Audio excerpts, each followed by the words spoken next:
વડોદરાની સીએસ જ્વેલર્સમાં 12 લાખના ઘરેણાની ચોરી થઈ છે। ઘરેણાની ચોરીના સીસીટીવી ફૂટેજમાં ખુલાસો થયો છે। નજર ચૂકવીને સોના ચાંદીના ઘરેણા ચોરી ગઠિયો ફરાર થયો છે।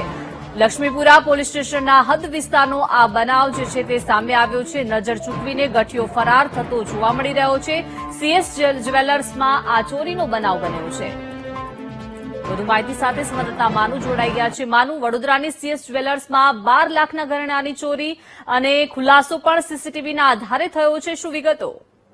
દીપિકા, સીએસ જ્વેલર્સની આ દુકાન છે અને એમાં એક ગઠિયો છે એ સોના ચાંદીના દાગીના કિસ્સાપૂર્વક ચોરી ગયો છે। 12 લાખના ઘરેણાની ચોરી થઈ હોવાનું બહાર આવ્યું છે। સમગ્ર ઘટના છે સીસીટીવીમાં સામે આવી છે। સીએસ જ્વેલર્સના સંચાલકોએ લક્ષ્મીપુરા પોલીસ મથકમાં ફરિયાદ નોંધાવી છે। પોલીસે સીસીટીવી આધારે ગુનો નોંધી અને આરોપીને પકડવાની કાર્યવાહી શરૂ કરી છે। ગઠિયો જ્વેલર્સની નજર ચૂકવી અને સોના ચાંદીના ઘરેણા વિગતપૂર્વક પોતાના ખિસ્સામાં લઈ ગયો।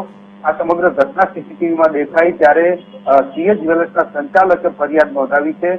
12 લાખ ઉપરના ઘરેણા છે એ ચોરી ગયો છે અને સમગ્ર ઘટના છે સીસીટીવીમાં સ્પષ્ટ દેખાઈ રહી છે।